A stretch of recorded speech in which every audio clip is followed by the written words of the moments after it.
தமிழா tax நேர்கள் அனைவருக்கும் வணக்கம். ஸோ இன்னைக்கு வந்து பாத்தீங்கன்னா ஒரு சூப்பரான கெஸ்ட்டை தான் நம்ம மீட் பண்ண போறோம். இவங்க வந்து பாத்தீங்கன்னா ராம்நாட்டையே கலக்கிட்டு இருக்க ஒரு மொபைல் ஷாப் ஓனர் தான் நம்ம இன்னைக்கு பார்க்க போறோம். குரு மொபைல்ஸோட நோக்கியா மணிகண்டன் அவர்களை தான் நம்ம இன்னைக்கு மீட் பண்ண போறோம். நிறைய சுவாரஸ்யமான கேள்வியெல்லாம் கேட்கறதுக்கு நான் ரெடியா இருக்கேன். ஸோ ஸ்கிப் பண்ணாம வீடியோவை ஃபுல்லா பாருங்க. நிறைய விஷயம் உங்களுக்கு யூஸ்ஃபுல்லா இருக்கும். வாங்க வீடியோக்குள்ள போலாம். வணக்கம் சார். வணக்கம் மேம். ஸோ இன்னைக்கு ரொம்பவே எல்லார்கிட்டையும் அத்தியாவசியமா இருக்கிற ஒரு விஷயம் மொபைல். ஸோ அந்த மாதிரி ஒரு ஃபீல்டு சூஸ் பண்ணி அந்த ஷாப் ஸ்டார்ட் பண்ணி 22 வருஷமா ரொம்பவே சக்ஸஸ்ஃபுல்லா ரன் பண்ணிட்டு இருக்கீங்க. 22 வருஷங்கிறது நம்ம சொல்லும்போது ரொம்பவே ஈஸியா இருக்கும். ஆனா அதை வந்து இவ்வளோ சக்ஸஸ்ஃபுல்லா கொண்டு போறது ரொம்ப பெரிய விஷயம். அதுல வந்து நிறைய அப்ஸ் அண்ட் டவுன்ஸ் பார்த்துருப்பீங்க. ஸோ அதை பத்தி ஷேர் பண்ணணும்னு நினைச்சா ஷார்ட்டா எப்படி ஷேர் பண்ணுவீங்க நீங்க? 22 வருஷத்துக்கு முன்னாடி நான் வந்து உடனேலாம் மொபைல் பிஸ்னஸ் ஸ்டார்ட் பண்ணல. ஆக்சுவலாக எங்களுடைய ஃபேமிலி பிஸ்னஸ் அப்படின்னு பார்த்தீங்கன்னா ஜுவல்லரி தான். அதில் தான் நம்ம ட்ராவல் பண்ணிட்டு இருந்தோம். அப்போ இந்த மொபைல் ஃபீல்டு முதல்ல ராமநாதபுரத்தில் வந்து, அதாவது எனக்கு தெரிஞ்ச அறிமுகமாகுது, இந்த மாதிரி மொபைல் இப்படி ஒரு விஷயங்கள்லாம் இருக்குது அப்படின்ட்டு.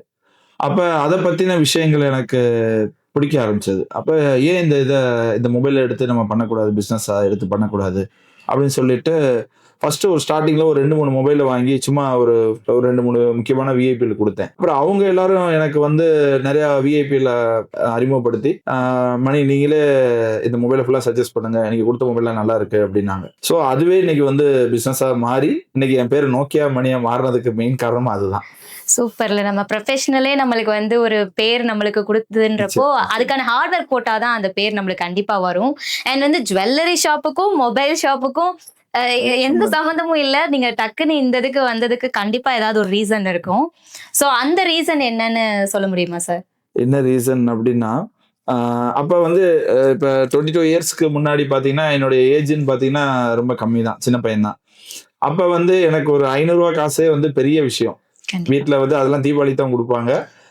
இருந்தாலும் அப்போ வந்து ஒரு மொபைலை சேல் பண்ணோம் அப்படின்னா அப்போவே எனக்கு ஒரு 500 கிடைக்கும் ஒரு மொபைல் சேல் பண்ணா. அப்போ ஏன் நம்மளே வந்து ஒரு நிறைய மொபைல்ஸ் சேல் பண்ணுவோமே அப்படின்ட்டு எனக்குள்ள ஒரு தாக்கம் வர ஆரம்பிச்சது. அப்போ அதை பற்றின விஷயங்களை எல்லாம் சேகரிக்க ஆரம்பித்தேன்.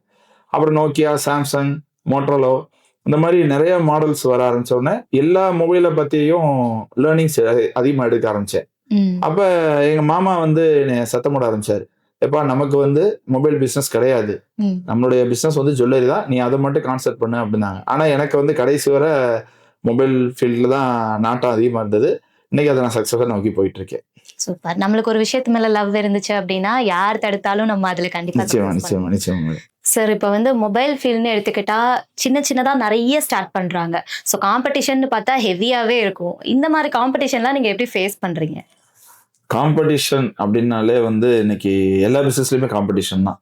அதுலேயும் எங்கள் மொபைல்லாம் வந்து பார்த்தீங்கன்னா, அப்போ நான் பிஸ்னஸ் ஸ்டார்ட் பண்ணும்போதெல்லாம் வந்து பார்த்தீங்கன்னா ராம்நாட்டில் எனக்கு தெரிஞ்சு நான் ஒருத்தன் தான் பண்ணிக்கிட்டு இருந்தேன். நோக்கியா மணிங்கிற பேர்ல, நோக்கியா மொபைல் மட்டும். கடைகள் அப்படின்னு பார்த்தீங்கன்னா ஒரு 4-5 கடை தான். இன்னைக்கு மொபைல் ஷாப் அப்படின்னு பார்த்தீங்கன்னாலே இன்னைக்கு ஒரு 100+ இருக்கு எங்க ஊர்ல. இருந்தாலும் அந்த காம்படிஷனை வந்து இன்னமும் நான் பிரேக் பண்றேன் அப்படின்னா அதுக்கு ஒரு ப்ளஸ் என்னன்னா, ஆரம்பத்துல இருந்து என்னுடைய கஸ்டமரை வந்து அவங்களுக்கு நான் கரெக்டாக சர்வீஸ் கொடுத்துட்டு இருக்கேன். அவங்களுக்கு என்ன டவுட்னாலும் சரி, எந்த டைம்னாலும் எனக்கு கால் பண்ணுவாங்க. அதே சமயம் வந்துட்டு ஒரு உதாரணம் சொல்லணும் அப்படின்னா, இப்போ கஸ்டமர் வந்து பார்த்தீங்கன்னா சில பேர் பார்த்தீங்கன்னா எங்க ஒரு ராமநாதபுரம் சைடு பார்த்தீங்கன்னா எல்லாமே அப்ராட்ல இருப்பாங்க. அவங்க என்ன செய்வாங்க, அப்ராட்ல இருந்தே மொபைல் வாங்கிட்டு வந்துருவாங்க. அப்போ சில கடைகள் என்ன செய்வாங்கன்னா, நீங்க எங்கள்கிட்ட வாங்கலைங்கிற போது சில பேர் ஆன்சர்ஸ் எல்லாம் சில இடத்துல சொல்ல மாட்டாங்க. ஆனா நம்மள்ட்ட வந்தாலும் நான் அவங்கள்ட்ட வந்து அவங்களுக்கு என்ன தேவைகளோ, அதாவது அவங்களுக்கு என்னென்ன டவுட்ஸ் இருக்கோ அதை ஃபுல்லாக கிளியர் பண்ணும்போது அவங்களுக்கு இன்னும் கொஞ்சம் சந்தோஷமா இருக்கும். ஸோ அப்போ வந்து நம்மள்ட்ட தான் வாங்கணுங்கிற ஒரு மைண்ட் செட் அவங்களுக்குள்ள வந்துடும். அது ஒரு வகையான இந்த காம்படிஷன்ல நான் ஜெயிக்கிறேன்னு கூட சொல்லலாம். அது ஒரு வகையான விஷயம். ரெண்டாவது வந்து கஸ்டமருக்கு வந்து சர்வீஸ். ஏன்னா இன்னைக்கு வந்து மொபைலுங்கிறது வந்து உங்களுக்கு இன்னைக்கு வயசான பாட்டிமா முதற்கொண்டு வச்சிருக்காங்க எல்லாருக்குமே. அப்போ அவங்களுக்கு உண்டான தேவைகளை நம்ம சரியா பூர்த்தி பண்ணிட்டோம் அப்படின்னோம்னா இந்த காம்படிஷன்லாம் ஒரு பெரிய விஷயமே கிடையாது. Super sir. நல்ல ஒரு விஷயம் சொன்னீங்க. ஏன்னா காம்படிஷனுங்கிறது எல்லா ஃபீல்ட்லயுமே இருக்கு. பட் அதை நம்ம எப்படி கொண்டு போறோம், நம்மளோட பெஸ்ட்டை கொடுத்தோம்னா நம்மளுக்கு நிகர் யாரும் நிக்க முடியாதுங்கிறது ரொம்ப சூப்பரா சொன்னீங்க. அண்ட் ஆன்லைன்ல இப்ப பாத்தீங்கன்னா மொபைல் எடுத்துக்கிட்டாலே அவ்வளோ ஆஃபர்ஸ் கொடுக்குறாங்க. நம்ம வந்து நேர்ல போய் வாங்குறத விட மொபைல் வந்து ஆன்லைன்ல வாங்குறதே பெஸ்ட்ன்ற மாதிரிலாம் சில பேர் பேசுறாங்க. இதையும் தாண்டி குரு மொபைல்ஸ்க்கு வரணும்னா என்ன காரணமா இருக்கு? என்ன காரணம் அப்படின்னா, அதுதான் திரும்பியும் சொல்லணும்னா இது வேற மாதிரி சொல்லணும். அப்படின்னா எப்படின்னா, கஸ்டமருக்கு வந்து இப்ப முதல் தடவை ஆன்லைன் போனவங்க 2வது தடவை ஆன்லைன்ல வாங்க மாட்டாங்க. இப்ப ஒரு ஒரு உதாரணம் சொல்லணும் அப்படின்னா, இப்ப என்கிட்ட ஒரு கஸ்டமர் வந்து ஃபோன் பண்ணி ஒரு மாடல் வந்து நான் ஆன்லைன்ல பார்த்தேன் மணிகண்டன், இந்த மாதிரி வந்து என்ன ரேட் போட்டிருக்காங்க, நீங்க என்ன ரேட்னா தருவீங்க அப்படின்ட்டு என்கிட்ட கேட்பாங்க. ஆனா அதே ரேட்டுக்கு தரேனே, உங்களுக்கு ஆன்லைன் பிரைஸ்க்கே நான் தரேனே, ஆனா ஆன்லைனை விட என்கிட்ட வந்து பெஸ்ட் சர்வீஸ் இருக்கும். இப்ப இப்ப அவங்களே கேட்பாங்க, ஆன்லைன்ல வந்து எனக்கு வந்து இவ்வளவு ரெடியூஸ் பண்ணி தராங்க, அவ்வளவு ரெடியூஸ் பண்ணி தருவாங்க அப்படிங்கிற வார்த்தை என்கிட்ட சொல்லுவாங்க. சப்போஸ் அவங்க அப்படி கொடுத்தாலும் நாளைக்கு வந்து அந்த ஆன்லைன்ல வந்து யார் அவங்களுக்கு ப்ராடக்ட் அனுப்புறாங்க அவங்களுக்கு தெரியாது. XYZ யாரா வேணாலும் இருக்கலாம். இப்ப நம்ம குரு மொபைல்ஸ்க்கு வராங்க அப்படின்னா நோக்கியா மணியோட நம்பர் எல்லார் கையிலுமே இருக்கும். எப்போ வேணாலும் எனக்கு கால் பண்ணிக்கலாம். அப்ப அவங்களுக்கு ஒரு ட்ரஸ்ட் பில்ட் ஆகும். சரி, நம்ம கடைக்கு போனோம்னா நாளைக்கு என்ன ஒரு இஷ்யூனாலும் நமக்கு வாரண்டியில கிளைம் பண்ணி கொடுப்பாங்க அப்படிங்கிற ஒரு விஷயம், ட்ரஸ்ட்டுங்கிற ஒரு விஷயம். 2வது வந்து பாத்தீங்கன்னா ஆன்லைன்ல வந்து பெரும்பாலும் பில்லு கொடுக்க மாட்டாங்க. பில்லு கொடுக்கறது எப்படி இருக்குன்னு கேட்டீங்கன்னா, ஒரு 1 வீக்ல அவங்க கொடுக்கக்கூடிய ஒரு இந்த ஏடிஎம் மிஷின்ல வரக்கூடிய பேப்பர் மாதிரி இருக்கும். அது 1 வீக்ல வந்து போயிடும். சில பேருக்கு மெயில் அனுப்புவாங்க. அதுவுமே பாத்தீங்கன்னா நிறைய பேருக்கு வர்றதில்ல. அந்த பில்லை வந்து நீங்க எந்த சர்வீஸ் சென்டர்லையும் வாரண்டி கிளைம் பண்ண முடியாது. ஆனா நம்ம குரு மொபைல்ஸ்ல கொடுக்கக்கூடிய பில்லு ஆல் ஓவர் இந்தியால நீங்க எங்க வேணா கிளைம் பண்ணிக்கலாம். அதுதான் நம்மகிட்ட உள்ள பிளஸ். அதனாலதான் ஆன்லைன் ப்ராடக்ட் இருந்தாலும் மக்கள் நம்மகிட்ட தேடி வந்து வாங்கிட்டு போறாங்க. கண்டிப்பா ஒரு பொருள் வந்து கம்மியா கிடைக்குதுன்றதை விட நம்மளுக்கு அது வந்து ஒரு லாங் டைமா இருக்கணும். சோ நம்ம வாங்கிட்டும் நம்மளுக்கு வந்து ரெஸ்பான்சிபிலிட்டியா பதில் சொல்றதுக்கு ஒருத்தர் இருக்காங்கன்ற போது நேர்ல வந்து வாங்குறதா கண்டிப்பா பெஸ்ட். ஆனா என்னன்னா எல்லாருமே இப்ப ஈஸியா ஆன்லைன்ல ஆர்டர் போட்டுக்கலான்றது எல்லா விஷயத்தையும் பண்றதுனாலதான் வந்து நான் இப்ப இந்த கொஸ்டினே கேட்டேன். சீரியஸா நீங்க சொல்றது உண்மை. உங்களோட சர்வீஸ் வந்து பெஸ்டா இருக்கிறதுனால எங்க இருந்துனாலும் எவ்வளவு தூரத்துல இருந்துனாலும் தேடி வந்து உங்கள்கிட்ட வாங்குறாங்கன்னா அந்த ஒரு ட்ரஸ்ட் நம்பிக்கை. ஒரு விஷயம் சொல்ல வருவேன் மக்களுக்கு, அதாவது அத்தியாவசிய பொருள் தான் இன்னைக்கு எலக்ட்ரானிக் பொருள்ல மொபைல்ங்கிறது ஒரு மஸ்ட். ஒரு உதாரணம் சொல்லணும்னா, இப்ப நீங்க ஒரு லாங் டிராவல் போறீங்க, ஒரு அப்ராட் போறீங்க அப்படின்னா அந்த மொபைல் அந்த இடம் போறீங்க அப்படின்னா உங்க வீட்டுல உள்ளவங்களுக்கு தகவல் சொல்லணும் அப்படின்னா உங்களுடைய மொபைலோடைய நெட்வொர்க் எல்லாம் நல்லா இருந்தா மட்டும்தான் நீங்க பேச முடியும். சோ அதுக்கு தகுந்த மாதிரி ஒரு நல்ல மொபைலை தான் வாங்கணும். இப்ப நீங்க ஆன்லைன்ல வாங்குற மாடல் எவ்வளவு ப்ராப்ளம்ஸ் நாங்க ஃபேஸ் பண்ணோம் தெரியுமா? நிறைய பேர் ஆன்லைன்ல வாங்கிட்டு தெரியாம வாங்கிட்டேன் மணி, நீங்க தயவுசெய்து எனக்கு ஏதாவது ஒரு எக்ஸ்சேஞ்சாவது போட்டுட்டு எனக்கு ஏதாவது கொடுக்கும்போது அவங்க தேவையில்லாம அந்த பண நஷ்டம் மாறுது எங்களுக்கு ரொம்ப சங்கடமா இருக்கும். அதனாலதான் நிறைய பேர் கேட்டுட்டு அப்புறம் முட்டிட்டு குனிவாங்க, ஆஹா தப்பு பண்ணிட்டோமே அப்படின்ட்டு. அந்த மாதிரி கஸ்டமர்ஸ இன்னைக்கும் நம்ம கடையை விட்டு போனதில்லை. அதுவே எனக்கு ஒரு பெரிய பிளஸ். Super sir, super. நிறைய விஷயம் சொல்லியிருக்கீங்க. ஆன்லைன் எடுத்துக்கிட்டா நம்ம பேசிட்டே போலாம், அந்த அளவுக்கு நிறைய விஷயங்கள் இருக்கு. ஸோ நெக்ஸ்ட் பாத்தீங்கன்னா சார் இஎம்ஐ. இப்போ வந்து மொபைல்லாம் முன்னாடி ஐஃபோனே எடுத்துக்கலாமே, ஐஃபோன் எடுத்துக்கிட்டோம்னா நம்மலாம் வாங்க முடியுமா அப்படின்லாம் நம்ம யோசிச்சிருப்போம். இப்போ யார் வேணாலும் வாங்கலாம். அதுக்கு மெயினான ரீசன் வந்து இஎம்ஐ. இஎம்ஐ வந்து மக்கள் எடுக்கிறது வந்து நல்ல விஷயமா இல்லை அதனால ஸ்ட்ரகிள் பண்றாங்களா? இது வந்து உங்களுக்கு எப்படி இஎம்ஐ எல்லாம் போயிட்டு இருக்கு? நான் இதை பத்தி நானே சொல்லணும்னு இருந்தேன். இஎம்ஐ அப்படின்னாலே வந்து நான் கஸ்டமர் வந்து பெரும்பாலும் ரெஃபர் பண்ண மாட்டேன். ஓப்பனாகவே சொல்லணும்னா கொஞ்சம் பிஸ்னஸை விட நான் கொஞ்சம் மனிதநேயமா பிஸ்னஸ் பண்ணணும்னு நினைப்பேன். இப்போ நிறைய பேரண்ட்ஸை வந்து அவங்க பிள்ளைங்க எதிர்காலத்துக்கு என்ன செய்யறாங்கன்னா, இவங்க வந்து சொல்லுவாங்க, அந்த பசங்க அந்த மாதிரி எனக்கு ஆன்லைன்ல வந்து கிளாஸ் இருக்கும், எனக்கு இந்த மொபைல்ல வந்து இந்த கான்ஃபிகரேஷன்ல நீங்க மொபைல் வாங்கி கொடுத்தா தான் நான் அந்த மொபைல் யூஸ் பண்ண முடியும்னு பசங்க சொல்லுவாங்க. பேரண்ட்ஸ் என்ன செய்வாங்கன்னா, நம்ம பிள்ளை படிச்சு பெரிய ஆளா வரணுமே அப்படின்னு சொல்லிட்டு இவங்க ஒரு வெர்ஷன், இவங்களுக்கு என்னன்னே தெரியாது, இவங்க வெர்ஷன்ல அவங்கலாம் பார்த்தீங்கன்னா ரொம்ப கஷ்டப்படுறவங்களா இருப்பாங்க. ஸோ இஎம்ஐல வாங்கணும்னு நினைப்பாங்க. அந்த இஎம்ஐல போனோம்னா இன்னைக்கு டாக்குமெண்ட் சார்ஜ் அப்படின்னு பார்த்தீங்கன்னா, இப்போ நான் இஎம்ஐ பண்ணி தரேன், அதுக்காக நான் பண்ணி தர மாட்டேன்னு சொல்ல, எனக்கு இஎம்ஐ அவங்களுடைய சப்போர்ட் இல்லைன்னா எங்களுக்குலாம் ரொம்ப கஷ்டம். அவங்க தான் மெயின். ஆனா நான் வந்து வரக்கூடிய கஸ்டமர்கிட்ட நான் சொல்லக்கூடிய விஷயம் என்னன்னா, இஎம்ஐ வந்து தேவைக்கு மட்டும் மொபைல் எடுங்க. இப்ப ஒரு பையனுக்கு வந்து 50,000 1 லட்சத்துக்கு வந்து வாங்கணும் அப்படின்னோம்னா அவங்க இனிஷியல் அமௌண்ட் 15,000 ரூபாய் கட்டிட்டு அந்த இஎம்ஐல மொபைல் வாங்குவாங்க. அதுக்கு வந்து அந்த 1 இயர் அவங்க கட்டுறதுக்குள்ள அவங்க படுற struggle, school fees, college fees எல்லாத்தையும் கட்டிட்டு, ஏன்னா ஆஃப்டர் கோவிட்க்கு அப்புறம் தான் இந்த ஆன்லைன் கிளாஸஸ் அதெல்லாம் வர ஆரம்பிச்சது. இன்னைக்கு மொபைல் சேல்ஸ் அதிகமாயிருச்சுங்கிறத விட ஏன் மக்கள் கஷ்டப்படக்கூடாது, சஃபர் ஆகக்கூடாதுங்கிறதுல நான் ரொம்ப தெளிவா இருப்பேன். ஸோ மோஸ்ட்லி நான் இஎம்ஐ அவாய்ட் பண்ணிடுவேன். ரொம்ப தெரிஞ்சவங்க எனக்கு ஒரு கவர்மெண்ட் ஸ்டாஃப்ல இருக்காங்க அப்படின்னா, மோஸ்ட்லி அவங்களுக்கு நானே வந்து என்னுடைய ஓன் கிரெடிட்லயே நான் நிறைய பேர் கொடுத்துட்டு இருக்கேன். அது ஏன்னா ரேட் ஆஃப் இன்ட்ரெஸ்ட்டா நாங்க வாங்கினதில்லை இது வரைக்கும் குரூப் மொபைல்ஸ்ல. இப்போ நாங்க எங்களுக்கு மேப்பிங்ல இருக்கிற கம்பெனியை இந்த விஷயங்கள்லாம் சொல்லி அவங்க கேட்கல அப்படின்னா வேற என்ன பண்றது, நீங்க இஎம்ஐ ஆப்ஷன் இருக்கு அப்படின்னா தாராளமா பண்ணி கொடுத்துருவோம். ஸோ ஒரு பிசினஸா மட்டும் பார்க்காம நம்ம கஸ்டமரோட சைட்ல இருந்தும் நீங்க யோசிக்கிறது ரொம்பவே நல்ல விஷயம். இதனால தான் நீங்க வந்து 22 வருஷம் சக்சஸ்ஃபுல்லா நடத்துனதுக்கு இதுவுமே ஒரு மெயின் ரீசன். நிச்சயம். ஏன்னா ஒரு மணி மைண்டடா மட்டும் இல்லாம நம்ம மக்கள் வந்து கஷ்டப்படக்கூடாதுன்னு ஒரு விஷயம் சொன்னீங்க இல்லையா? நிச்சயமா. அதுக்கே first salute sir. Thank you, ரொம்ப thank நல்ல you, விஷயம் thank you, thank சொன்னீங்க. ஸோ நெக்ஸ்ட் வந்து பாத்தீங்கன்னா கஸ்டமர் கம்ப்ளைண்ட்ஸ்லாம் நீங்க வந்து எப்படி ஃபேஸ் பண்றீங்க அண்ட் நிறைய எந்த மாதிரி கம்ப்ளைண்ட்ஸ் வந்து உங்களுக்கு வருது? மோஸ்ட்லி வந்து கம்ப்ளைண்ட்ஸ் ஆன வரக்கூடிய பொருள் எதையுமே நான் கஸ்டமர் கொடுக்க மாட்டேன். எப்பவுமே ஒரு மாடல் லான்ச் ஆகுது, அந்த மாடலை வந்து முதல்ல எந்த லெவல்ல இருக்குன்னு நாங்க பார்ப்போம். ஒரு உதாரணம் சொல்லணும் அப்படின்னா, இப்ப ராமநாதபுரத்துல எங்களுக்கு நியர்பை என்ன சர்வீஸ் சென்டர் இருக்கு, ம். இப்ப ஓப்போ, விவோ, சாம்சங் இந்த மாதிரி சர்வீஸ் சென்டர்ல இருக்கக்கூடிய ப்ராடக்ட்ஸ் மோஸ்ட்லி நாங்க ரெக்கமெண்ட் பண்ணுவோம். இப்போ எங்களுக்கு வந்து ஹோம் டவுன்ல இருந்து இப்போ ஒரு வெளியூர்ல இருக்க ஒரு 110 கிலோமீட்டர் தள்ளி வராங்க, இல்லை ஒரு 200 கிலோமீட்டர் தள்ளி வராங்க அப்படின்னா மோஸ்ட்லி நாங்கள் சொல்லிடுவோம் சர்வீஸ் சென்டருக்கு வந்து. ஏன்னா மோஸ்ட்லி நாங்கள் போகக்கூடாது, கஸ்டமர் தான் போகணும். அதனால அவங்கள சிரமப்படுத்துற மாதிரி எந்த ப்ராடக்ட்டும் நாங்கள் கொடுக்க மாட்டோம். ம். ஏன்னா நிறைய ப்ராடக்ட்ஸ் வந்து ஏன்னா இன்னைக்கு மொபைல் இல்லாமல் அவங்களுக்கு எந்த ஒர்க்குமே கிடையாது. கண்டிப்பா. சப்போஸ் யூஸ் பண்ணிட்டு இருக்கும்போது திடீர்னு ஹேங்கிங் இஷ்யூஸ் வருது அப்படின்னா அதுக்கு ஒரு சாஃப்ட்வேர் போட்டு தான் ஆகணும். ம். அப்படிங்கிற போது வெளியில போய் சாஃப்ட்வேர் போட்டோம், இப்போ நான் எங்க ஷோரூம்லேயே நாங்கள் போட்டு கொடுத்தோம் அப்படின்னோம்னா அதை அவங்களால வாரண்டியில கிளைம் பண்ண முடியாது. ஸோ நான் வந்து தெளிவா எல்லாரையும் சொல்லக்கூடிய விஷயம் என்னன்னா, இங்க ராமநாதபுரத்துல என்ன உங்களால சர்வீஸ் சென்டர் இருக்கோ அந்த பொருளே மோஸ்ட்லி வாங்குங்க. அதுல எது பெஸ்ட் ப்ராடக்ட்டோ அதை தான் நம்ம கொடுப்போம். முதல் விஷயம்.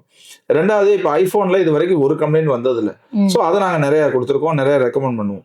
ஸோ அந்த மாதிரி பொருளை மட்டும் தான் நம்ம கொடுப்போமே ஒழிய இது வரைக்கும் கம்ப்ளைண்ட்ஸ் சொல்லி நமக்கு எதுவும் வந்ததில்லை. ஸோ அதான் இல்ல நம்ம சார், இப்போ வந்து மொபைல்ல இப்போ கம்பெனி சைட்ல இருந்து ஏதாவது ப்ராப்ளமா இருந்தா கூட அவங்க வந்து உங்ககிட்ட தானே கேட்பாங்க. அந்த மாதிரி ஏதாவது ஃபேஸ் பண்ணிருக்கீங்களா? இல்ல அந்த மாதிரி வந்திருக்கு, நிறைய வந்திருக்கு. இல்ல அதைத்தான் சொல்ல வந்தேன். கம்ப்ளைண்ட் வந்திருக்குன்னா எந்த மாதிரி வந்திருக்கு அப்படின்னா, இப்ப சப்போஸ் அவங்களே வந்து சவுண்ட் கம்மியா இருக்குன்னு வருவாங்க. ம், ம். சில செட்டிங்ஸ் அவங்களுக்கு யூஸ் பண்ண தெரியாது. அந்த மாதிரி கம்ப்ளைண்ட்ஸ் வந்திருக்கு ஒழிய மொபைல்ல வந்து இது வரைக்கும் எந்த கம்ப்ளைண்ட்க்கு வந்ததில்லை நம்ம கடையில. அதான் நமக்கு ஒரு பெரிய பிளஸ். Okay sir. ஏன்னா நிறைய பேருக்கு வந்து அது யூஸ் பண்ண தெரியாம யூஸ் பண்ணி அந்த மாதிரி பிரச்சனைகள் வந்தாதான். ஸோ சார், இப்போ வந்து பாத்தீங்கன்னா மார்க்கெட்ல நிறைய ஃபேக் ப்ராடக்ட்ஸ் எல்லாம் இருக்கு. அதை பத்தின உங்களோட ஒப்பீனியன் என்ன அண்ட் வந்து ஃபேக் ப்ராடக்ட்ஸை எப்படி கண்டுபிடிக்கிறது சார்? மோஸ்ட்லி வந்து ஃபேக் ப்ராடக்ட்ஸை வந்து ரொம்ப எக்ஸ்பீரியன்ஸ் ஆன ஆள் தான் பார்க்க முடியும். அதுவுமே இன்னைக்கு இருக்க டெக்னாலஜியில வந்து ரொம்ப ரொம்ப கஷ்டம் கண்டுபிடிக்கிறது. இப்போ நிறைய கஸ்டமர் இப்போ அப்ராட்லாம் ஃபாரின் ட்ரிப் போறாங்க பார்த்தீங்களா, அங்கே ஒரு ஆசையில் என்ன செய்வாங்கன்னா, ஃபாரின் வந்திருக்கோம், நம்ம இங்கே ஒரு மொபைலில் வாங்கினா நல்லா இருக்கும் அப்படிங்கிற ஒரு மைண்ட் செட்டில் வாங்கிட்டு வருவாங்க. இப்போ நாங்கள் ஒரு 20 இயர்ஸ் முன்னாடி பிஸ்னஸ் பண்ணும்போதெல்லாம் made in Finland, made in Korea இந்த மாதிரி போட்டு வரும். ம். ஆனால் இன்னைக்கு அந்த மாதிரிலாம் கிடையாது. என்னதான் ஐஎம்ஐ நம்பரை ட்ரேஸ் அவுட் பண்ணாலும் அந்த அந்த மதர் போர்டுன்னு சொல்லுவாங்க, ம். அதில் வந்து நிறைய டிஃப்ரென்ஸ் இருக்கும். அதனால தான் நாங்கள் சொல்லிடுறது, மக்கள் எல்லாத்தையுமே நாங்கள் சொல்லக்கூடிய விஷயம் என்னன்னா, தயவு செய்து அப்ராட்ல வாங்கினாலும் அங்கிருந்து எனக்கு ஒரு காலாவது பண்ணிருங்க, ம். என்னங்கிறத நான் ஐடென்டிஃபை பண்ணி சொல்றேன் அப்படின்னு சொல்லுவேன். அதே மாதிரி ஃபேக் ப்ராடக்ட்ஸ்னு இது வரைக்கும் நம்ம சேல் பண்ணது கிடையாது. லாபம் கிடைக்குது அப்படிங்கறதுக்காக வந்துட்டு தவறான பொருளை வந்து நம்ம எந்த கஸ்டமருக்கும் இது வரைக்கும் நம்ம கொடுத்தது கிடையாது. அதாவது நம்மலாம் வந்து எப்படி சொல்றது, தர்மத்தை கடைபிடிச்சு போயிட்டு இருக்கோம் பிசினஸ்ல. Super sir. ஸோ அந்த விஷயம் தான் இந்த மாதிரி நீங்க ஆரம்பத்துல இருந்து இப்போ வரைக்கும் பேசின ஒரு விஷயத்துல நான் வந்து பார்த்தது வந்து உங்க தொழிலுக்கு ஒரு மரியாதை கொடுக்கறது, உங்களை நம்பி வாங்குறவங்களுக்கு வந்து ஒரு உண்மையா இருக்கிறது. அந்த விஷயம் தான் சக்சஸ்க்கான மெயின் ரீசனே. அதை நான் எல்லாருமே ஃபாலோ பண்ணாங்கன்னா கண்டிப்பா ரொம்ப நல்லா இருக்கும். நிச்சயமா. அண்ட் வந்து இப்போ 22 இயர்ஸ் அப்படின்றப்போ கண்டிப்பா நீங்க ஒரு ஃபெயிலியர் பார்க்காம நீங்க வந்திருக்க முடியாது. எல்லாருமே வந்து ஒரு ஃபெயிலியர் பார்த்து தான் வந்திருப்பாங்க. ஸோ அப்படி நீங்க என்னென்ன ஃபெயிலியர்லாம் பார்த்தீங்க, அதை வந்து எங்களோட ஷேர் பண்ணிக்கிட்டா அடுத்து வர யங்ஸ்டர்ஸ்க்கு வந்து இது ஒரு யூஸ்ஃபுல்லா இருக்கும். ஃபெயிலியர்ஸ்ன்னு பார்த்தா நிறைய சொல்லலாம். உதாரணம் சொல்லலாம், நீங்களே ஃபிலிம் ஆக்டர், சூரரை போட்டு படம் பார்த்துருப்பீங்கன்னு நினைக்கிறேன். அதுல சூர்யா என்னென்னலாம் ஃபெயிலியர்ஸ் பார்த்தாரோ அந்த மாதிரி நான் நிறைய ஃபெயிலியர்ஸை சந்திச்சிருக்கேன். எனக்கு மொபைல் மட்டும் பிஸ்னஸ் இல்லை, 2-3 பிஸ்னஸ் பண்ணிட்டு இருக்கேன். ஓகே. அந்த மாதிரி நிறைய ஃபெயிலியர்ஸை சந்திச்சிருக்கேன். அதுல குறிப்பா நான் மொபைல்ல சொல்லணும் அப்படின்னா, ஃபர்ஸ்ட் டைமா வந்து இப்ப குரு மொபைல்ஸோட சேர்த்து டிவி பிசினஸும் ஸ்டார்ட் பண்ணோம். ஒரு 3 இயர்ஸ் பிஃபோர். அப்ப வந்து எனக்கு அப்ப வந்து டிவிய பத்தின எந்த நாலேஜும் கிடையாது. ம். அது என்ன, எப்படி விக்கணும்? ஏன்னா ஆண்ட்ராய்ட் டிவி எப்படி ஆன் பண்ணணும்னு கூட எனக்கு அந்த அந்த அளவுக்கு நாலேஜ் கிடையாது. அப்ப சேல் பண்ணும்போது எனக்கு கொஞ்சம் ஒரு ஆசை. நம்ம ஷோரூம்லயே டிவிலாம் விக்கலாம் அப்படின்ட்டு. அப்ப ஒரு கஸ்டமருக்கு டிவியும் குடுத்துட்டேன். ம். குடுத்துட்டு அவங்களுடைய சன் வந்து அப்ராட்ல இருக்காங்க. இவங்க வந்து மாடு பால் வியாபாரம் பண்றவங்க. ம். ம். அப்ப டிவி குடுத்த 1 வாரத்திலேயே ப்ராப்ளம். எனக்கு ஃபோன் பண்றாங்க. "தம்பி இந்த மாரி டிவி வந்து ஆன் ஆகவே இல்ல" அப்படின்ட்டு. அப்ப எனக்கு வந்து மெக்கானிக் வந்து அந்த டிவி எலக்ட்ரிஷியன் அன்னைக்கு மாட்டிட்டு போயிட்டாங்க. அவங்களுக்கு வந்து ஒரு சார்ஜ் குடுத்துட்டேன். 2வது தடவ போகும்போது என்னால எலக்ட்ரிஷியன தேட முடியல. அப்ப எலக்ட்ரிஷியன தேடி அந்த டிவியும் நானே கழட்டி கம்பெனிக்கு அனுப்பி கிட்டத்தட்ட 1 மந்த் ஆயிருச்சு அந்த டிவி வர்றதுக்கு. இவங்களுக்கு வேற ஒரு டிவிய ரீப்ளேஸ்மென்ட் பண்ணிட்டேன். ம்.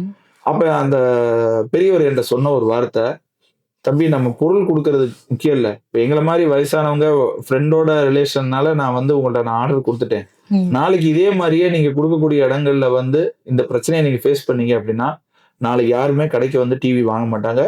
இத நீங்க மாத்திக்கிறதுக்கு பாருங்க" அப்படின்னாங்க. அன்னையிலேருந்து இன்னைக்கு வரைக்கும் பிராண்டட் டிவி மட்டும் தான் சேல்ஸ் பண்றேன். ஒரு சின்ன ப்ராப்ளம்னாலும் என்னுடைய டீம் அதிகபட்சம் 78 மணி நேரத்துல கஸ்டமர் வீட்ல இருப்பாங்க. இன்னைக்கு ஒரு 1000 டிவிக்கு மேல நம்ம சேல் பண்ணியிருக்கோம். சூப்பர். அதாவது இந்த சக்சஸ்ங்கிறத விட இதுல நிறைய ஃபெயிலியர்ஸ நான் பார்த்ததுனால, இத நம்ம வந்து சக்சஸா மாத்தி கொண்டு போயிட்டு இருக்கோம். கண்டிப்பா. ஒவ்வொன்னும் ஒவ்வொரு லெசன் தானே. நிறைய லேர்னிங்ஸ் தானே மேடம். கண்டிப்பா. ஃபர்ஸ்ட் வந்து லேர்ன் தென் ஏர்ன் சொல்லியிருக்காங்க. நம்ம ஒரு ஆர்வத்துல ஒரு இத ஸ்டார்ட் பண்ணிருவோம். அத பத்தின ஃபுல் இது தெரியாம. நிச்சயமா, நிச்சயமா. சோ அதுவுமே ஃபர்ஸ்ட் ஆஃப் ஆல் தப்பு தான். அது வந்து நம்ம ஒரு அடி பட்டதுக்கு அப்புறம் தான் நம்மளுக்கு அது ஒரு லெசனா மாறி நம்மளுக்கு புரிய நிச்சயமா, ஆரம்பிக்கும். நிச்சயமா. இப்ப நீங்க மொபைல்ல இருந்த லவ்னால அத பத்தி நிறைய ஸ்டடி பண்ணீங்கன்னு சொன்னீங்க. ம். சோ டிவி வந்து சடனா நீங்க ஆரம்பிச்சதுனால இந்த ஃபெயிலியர் வந்து இப்ப டிவி மட்டும் இல்ல. டிவி கொண்டு வந்துட்டோம், ஏசி கொண்டு வந்துட்டோம், ஏர் கூலர் கொண்டு வந்துட்டோம். ஓகே. அடுத்து ஹோம் அப்ளையன்சஸ்க்கு இப்போ ஒரு ஷோரூம் ஒண்ணு ஸ்டார்ட் பண்ண போறோம். சோ ஸ்டெப் பை ஸ்டெப்பா அப்படியே போயிட்டு இருக்கோம் லைஃப்ல. சூப்பர். எல்லாம் இறைவன் அருளால. கங்க்ராச்சுலேஷன்ஸ். கண்டிப்பா இன்னும் நீங்க Thank you, நிறைய thank you. பெரிய லெவல் தேங்க் யூ, பார்க்கணும். Thank you. அண்ட் வந்து இப்போ நம்மளோட பிசினஸா இருக்கட்டும், எந்த ஒரு விஷயம் நம்ம ஸ்டார்ட் பண்ணணும்னாலும் நம்மள மோட்டிவேட் பண்றதுக்கோ இல்ல நம்ம பேக் போனா இருக்கிறதுக்கோ ஸ்டார்டிங் ஒருத்தவங்க இருந்திருப்பாங்க கண்டிப்பா. சோ அந்த மாதிரி உங்க லைஃப்ல யாரு இருந்தாங்க? அவங்களுக்கு வந்து ஒரு தேங்க்ஸோ சாரியோ சொல்லணும்னா என்ன சொல்லுவீங்க? தேங்க்ஸ் சொல்லணும் அப்படின்னா என் மாமாவுக்கு சொல்லலாம். என்னுடைய அம்மாவுடைய அண்ணன். அவர் இல்லைன்னா நான் இல்லை இந்த உலகத்துல.